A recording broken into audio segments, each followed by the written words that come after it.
বাংলাদেশে আজকে অনুষ্ঠিত হচ্ছে ঈদুল আজহা। আমি এই মুহূর্তে পাবনা জেলার সাথিয়া থানা নাগড্যাম ইউনিয়নে আছি। দর্শক, এই মুহূর্তে যে যেখান থেকে ভিডিওটা দেখছেন সবাইকে জানাই আন্তরিক শুভেচ্ছা অভিনন্দন। আমি এই মুহূর্তে নাগড্যাম ইউনিয়ন পরিষদের একটা ঈদগাহ ময়দানে ছিলাম।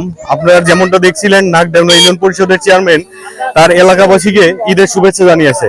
আমার ইউনিয়নের মানুষ সুখ শান্তিতে আনন্দে ঈদের দিন কাটাক। 17 জুন 2024 আজকে সেই বিশেষ দিন ঈদুল আজহা। সবাইকে জানাই আন্তরিক শুভেচ্ছা অভিনন্দন, ঈদ মোবারক। সকালে ঈদ মোবারক। আজকে সকাল থেকে মুসল্লিরা ঈদগাহ ময়দানে আসতে শুরু করেছে। বাংলাদেশে আজকে অনুষ্ঠিত হচ্ছে ঈদুল আজহা। সৌদি আরবের সাথে মিল রেখে গতকালকে বাংলাদেশের কয়েকটা অঞ্চলে ঈদুল আজহা অনুষ্ঠিত হয়েছে। তার মধ্যে চাঁদপুরের 14টি গ্রাম এবং শেরপুরের 7টি গ্রাম আওতাভুক্ত। বাকি অঞ্চলগুলোতে আজকে ঈদুল আজহা অনুষ্ঠিত হয়েছে। আমি এই মুহূর্তে পাবনা জেলার সাথিয়া থানা নাগড্যাম ইউনিয়নে আছি। ইউনিয়নের একটি সুন্দর ঈদগাহ ময়দানের সামনে আছি।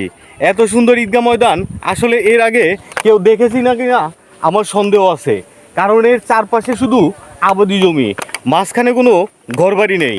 এত সুন্দর পরিবেশে মুসল্লিরা নামাজ পড়তে পেরে আসলে খুবই সৌভাগ্যবান, কারণ এত সুন্দর নামাজে ব্যবস্থা করেছে এখানকার কমিটি।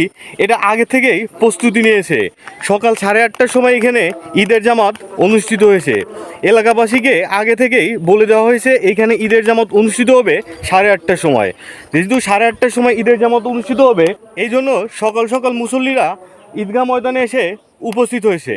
আমি আসতে পথে যেটা দেখছিলাম, ঈদের জামাতকে কেন্দ্র করে এইখানে কিছু দোকানপাট বসেছে। খেলনার পাশাপাশি মুখরোচক খাবারও এই ভাই বিক্রি করছে। খাবারের প্রতি বাচ্চারাই বেশি আকৃষ্ট হয়। হয়তো তারা মনে করছে এখানে আজকে বেচা কিনা ভালো হবে।